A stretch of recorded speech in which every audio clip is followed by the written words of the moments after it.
Totem a comme ambition de réduire ses émissions carbone, d'accompagner ses clients dans la réduction également de leurs émissions, de promouvoir une innovation responsable et de développer des partenariats innovants. Sur ce projet, Totem est particulièrement fier de s'appuyer sur une start-up française, Ami, qui travaille avec des matériaux biosourcés en local, basés en Rhône-Alpes, ainsi qu'avec l'opérateur Orange en tant qu'opérateur industriel, qui est par ailleurs notre client sur ce projet. Un bel exemple de complémentarité et de partenariat entre une TowerCo, un opérateur et une start-up française. Donc Ami, c'est une société française spécialisée dans les infrastructures télécom. Et j'ai créé cette société car je voulais accompagner les sociétés comme Totem dans l'amélioration et l'atteinte de leurs objectifs en termes de bilan carbone et de création de valeur en France. Cet après-midi, nous nous trouvons donc à Lyon, et plus précisément sur le site de Lyon-Saint-Michel. C'est un site qui a été construit par Orange pour Totem. On a déployé sur ce site une infrastructure passive en vue d'accueillir nos équipements actifs, nos antennes, nos modules radio, avec un dispositif de lestage, en l'occurrence du béton de bois. L'avantage des dalles du béton de bois, c'est qu'en fait c'est excessivement bas carbone et c'est réutilisable à l'infini.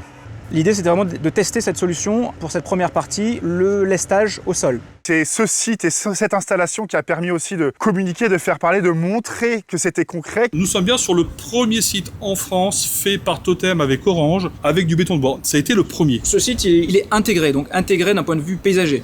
Vous avez 2 fosses cheminées qui permettent de cacher nos antennes qui sont juste derrière. Ce sont des abris où on vient mettre l'antenne à l'intérieur. L'antenne est fixée sur un mât, afin que le technicien puisse après derrière intervenir. Il y a une porte qui permet d'ouvrir et d'accéder aux équipements.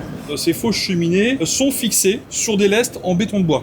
Pour une fausse cheminée, par exemple, on va être à peu près à une tonne de lest. Ce lest, on l'a conçu et dessiné avec notre bureau d'études. On a fait un peu ce lest palette, ce lest tapis qui nous permet de nous passer de tout l'accastillage et la quincaillerie d'assemblage qu'on peut avoir sur les lestes qui existent aujourd'hui sur le marché, qui sont tous des lestes à assembler. Donc ils sont composés dans ce qu'on appelle d'un béton de bois. Donc ce béton de bois, c'est quoi? C'est des copeaux de bois issus des déchets de l'industrie du bois d'œuvre qui sont mélangés avec un liant cimentaire et de l'eau. Donc ça permet d'avoir une fin de vie facilitée. On peut tout de suite le rebroyer et recréer du béton de bois recyclé. On arrive à faire des lestes qui sont résistants et qui nous permettent d'assurer toutes les contraintes techniques qu'on peut avoir, nous, à notre niveau. À Istres, nous avons créé un nouveau site, toujours avec notre collaboration avec Orange, pour installer des solutions qui sont en bois. Donc ça, c'est beaucoup plus disruptif parce que ça n'a jamais été vraiment fait dans les télécoms mobiles. La fabrication de rondins, parce que le mât est vraiment l'élément central de la fixation d'une antenne ou des baies type RRU, etc. Le rondin, il va être débité à partir de troncs d'arbres sélectionnés dans du Douglas principalement. On va le tourner sur une machine pour venir lui donner sa forme. Donc nous, on a des rondins parfaitement ronds parce qu'en fait, on a un besoin d'azimutage des antennes. C'est pour ça qu'on est sur une forme ronde. Il va être poncé pour avoir une finition parfaite et il va être derrière passé en traitement autoclave parce qu'il faut savoir que le Douglas, déjà, c'est un bois qui est imputrescible, mais on rajoute quand même une surcouche d'autoclave pour garantir que le produit va tenir entre 50 et 100 ans. Pour le moment, on a équipé un premier site qui était un site pilote à Istres pour supporter les RRU. Et toujours pareil, on utilise des lestes en béton de bois pour diminuer l'impact carbone. Et on a d'autres sites dans le pipe qui arrivent, dont 2 en conception complète en bois. On a d'autres solutions innovantes, ce sont les plaques de liaison pour raccorder tous ces lestes ensemble, qui sont faits en acier magnélis. Un acier très intéressant qui permet de réduire jusqu'à 40% les émissions de carbone pour 3 raisons, de par sa composition, de par le fait qu'on n'ait pas besoin de le traiter après opération, on n'a pas besoin de l'envoyer en bain de galvanisation par exemple, et aussi sa dureté nous permet d'utiliser beaucoup moins de matière que sur de l'acier classique qu'on utilise dans les télécoms.